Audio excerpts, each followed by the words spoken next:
வணக்கம். 2026 சட்டமன்ற தேர்தலுக்கான பணிகளை அனைத்து கட்சிகளும் துவங்கியிருக்கும் நிலையில் திமுகவின் கதாநாயகனாக இருக்கக்கூடிய திமுகவினுடைய தேர்தல் அறிக்கை தற்போது அதை தயாரிக்கும் குழு அறிவிக்கப்பட்டிருக்கிறது. அதன் அடிப்படையில் திமுகவினுடைய துணை பொதுச் செயலாளர் கனிமொழி அவர்கள் தலைமையில் திமுகவின் செய்தி தொடர்பாளர் TKS இளங்கோவன், வர்த்தக அணி துணைத் தலைவர் கோபிசெழியன், சொத்து பாதுகாப்பு குழு செயலாளர் பழனிவேல் தியாகராஜன், தகவல் தொழில்நுட்ப அணி செயலாளர் TRP ராஜா, அயனக அணி செயலாளர் அப்துல்லா மற்றும் திமுகவுடைய செய்தி தொடர்பாளர் கான்சியன்ஸ் ரவிச்சந்திரன், மருத்துவ அணி செயலாளர் எழிலன், சுற்றுச்சூழல் அணியினுடைய செயலாளர் இருக்கக்கூடிய கார்த்திகேய சிவசேனாதிபதி மற்றும் மகளிர் தொண்டரணி துணை செயலாளர் தமிழரசி ரவிக்குமார், மேலும் ஏற்கனவே முன்னாள் IAS அதிகாரியான ஜி சந்தானம், மேலும் கனவு தமிழ்நாடு திட்டத்தில் ஒருங்கிணைப்பாளர் இருக்கக்கூடிய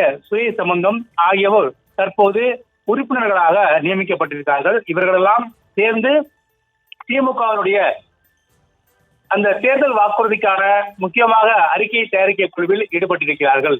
திமுகவை பொறுத்த வரைக்கும் எங்களுடைய தேர்தல் அறிக்கை தான் எங்களுடைய தேர்தலுக்கான கதாநாயகன் என்று திமுக சார்பில் சொல்லப்பட்டு வரும். அதன் அடிப்படையிலே ஒவ்வொரு தேர்தலிலும் திமுகவினுடைய தேர்தல் அறிக்கை முக்கியத்துவம் வாய்ந்ததாக இருக்கும்.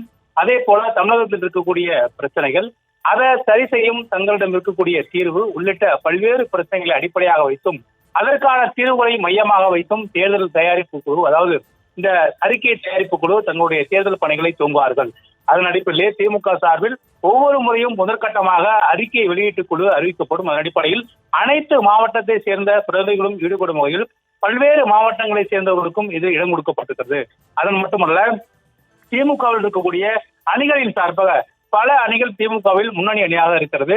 எனவே அந்த அணிகளின் சார்பாக ஒவ்வொரு பிரதிநிதிகளும் கொடுக்கப்பட்டிருக்கிறார்கள். குறிப்பாக வர்த்தக அணி, செய்தி தொடர்பாளர்கள், தகவல் தொழில்நுட்பம் மற்றும் மகளிர் அணி உள்ளிட்ட ஒவ்வொரு அணிகளின் சார்பாகவும் ஒவ்வொரு பிரதிகளை தற்போது தேர்ந்தெடுத்து அதை மையப்படுத்தி தற்போது 2026 சட்டமன்ற தேர்தலுக்கான தேர்தல் அறிக்கை தயாரிப்பு குழுவை திமுக அறிவித்திருக்கிறது.